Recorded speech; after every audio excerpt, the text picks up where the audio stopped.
Hey, what's up guys, with True Good Development. This is part 4 of the underdeck ceiling system, and in this video I'm doing the wiring for the speakers, the lights, and the fan. Check it out. Okay guys, in a nutshell, we're gonna have 2 lights back there, 2 lights up here. I don't want to get them too close to this wall in case I do decide to put that TV in there. We don't want that glare right on that TV, so they're gonna be back here somewhere. And we're gonna have a fan right here in the middle, and I'll have 3 speakers. I think I'm gonna have 1 here, 1 there, and 1 there. Here is my little diagram. So again, these are the recessed lights or the hi-hats. So I got 4 of those. Speakers here, just so we have the optimal sort of acoustics. And the fan right here in the middle. This is that wall where the TV could potentially be mounted. This is an oversimplified version of how the wiring is going to go. This is the source. It's going to feed into a 2-gang switch that's going to supply the fan and the lights, and then we're going to have a bypass or a direct source to a outlet box, and that's going to feed the speaker. Outdoor source. That was an outlet that I just took out, and then we're going to use conduit that's going to go up to a 2-gang switch that's going to be here somewhere, and that's going to have another conduit that's going to go up and into the box and the other lines that are going to feed the fan and the lights. Okay guys, the easiest way to do this is to first go ahead and wire everything up top in the ceiling and then drop it down and then connect it to the source. I'm not too concerned with the speakers because that's low voltage stuff and they're gonna go from one speaker to the next. Very simple stuff there. We're gonna do the electric for the fan and the lights, and then I'm gonna show you how I map that out up there and then finally connected to the source. A quick disclaimer, I am not an electrician. I've done a ton of electrical work, but I'm not an electrician, so if you're not comfortable with this kind of stuff, leave this part out for an electrician. If you want, it's gonna be a few $100. It's fairly easy, so if you follow what I do and if that works, then go ahead and do it. This is what I have so far, so let me go over it again. My source, I switched out the outlet that was here.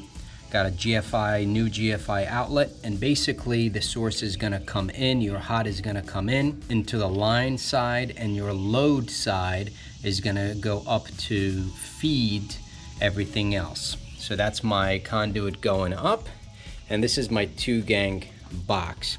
Now this is fairly simple and straightforward. I have 2 switches.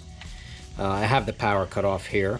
So I got this one dummy switch, and then I have a dimmer for the lights. I have the black hot wire coming in, pigtailed off of it going to this switch, and then a bypass going directly to the outlet because that has to be hot always. Then I have all my neutrals together. Pay attention, if you're using a dimmer, you have the black wire from the dimmer going into this source. I actually pigtailed off of it just for ease, and then your load from the dimmer, which is the red, goes into the black wire coming in from the light. Okay, the only reason this might be confusing is because there's wires attached to the dimmer. But typically, or we're really doing the same thing we're doing with a regular switch, is black comes in to feed, black goes out to supply. Then I got all my ground together. I'm gonna go ahead and strap everything in. I'm gonna bolt my box. I just want to keep everything loose, so I had some wiggle room. Same thing with the bottom here. Tested everything works the way it should be. Now, I did cut these instead of, let's say, running this directly to the fan and running the other one directly to the light. Reason being is I just didn't know exactly how that's going to happen there. So I'm going to have a junction box, and I'm going to do my wiring inside of that and then go out to where I need to go, except maybe for the outlet, because that's going to be right there. I know exactly where it's going to be. One quick tip, guys, make sure you label your wires, okay? So that way you know which one ties to which one down here. So you label this end, you label that end if you're using more than 2 wires. Also, make sure you test everything before you go ahead and secure everything in place. I will leave a link up here to a video that I've done on how to wire outlets. That will give you a lot of the basic stuff, and maybe you'll feel comfortable tackling something like this. But if you have any questions, always leave them in the comments. Guys, here's my junction box. So again, I have everything labeled here and simply just wired neutral to neutral, black to black, ground to ground. And I have these 2 wires coming out, 2 wires going in, one for the fan, one for the lights, same going out to their respective places. So I got my lights here in a loop. So I got one light here, another one there, and then 2 down that way. And essentially you just run the line and you loop it and you terminate at your last light. And then I have this one going in right in the middle there where the fan is going to go. On the other hand, I have this line going to the speaker outlet, and I have a plate, an outdoor plate going on top of that. Here is everything tightened up.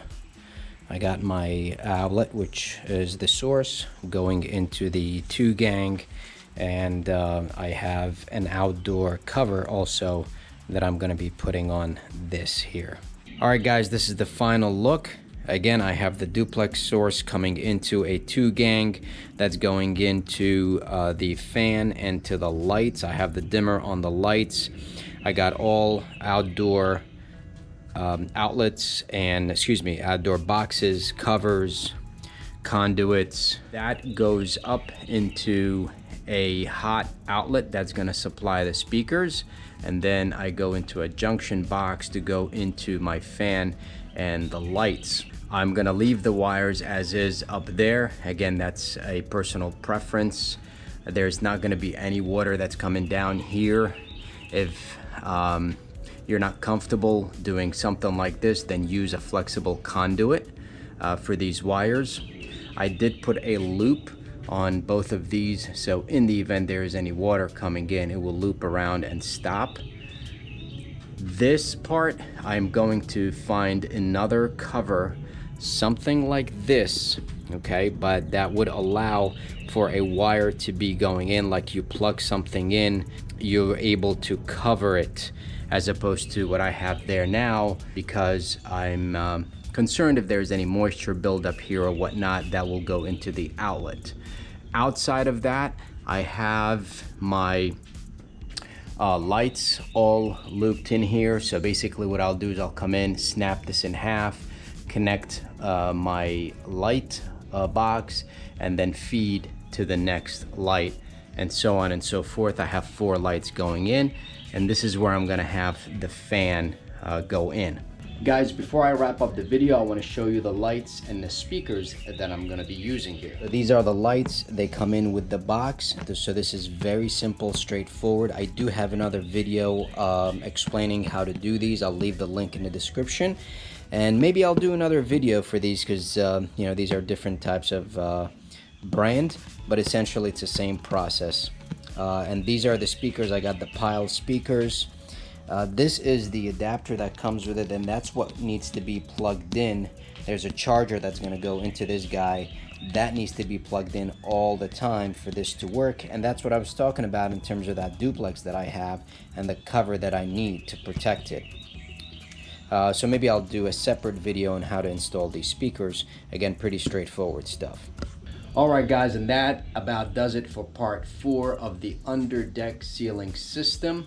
If you haven't checked the other videos, part 1, 2, and 3, I'll leave links somewhere either up top here or down in the description. If you have any questions, as always, leave them in the comments. Part 5 is coming up. That's when we're gonna do the exciting stuff. I'll do the tongue and groove. Obviously, I'm gonna treat everything before I go ahead and hang it up. Guys, if you like the video, please give me a thumbs up. Sub the channel if you haven't. It's the only way to support it. I appreciate it. I'll see you guys on the next one.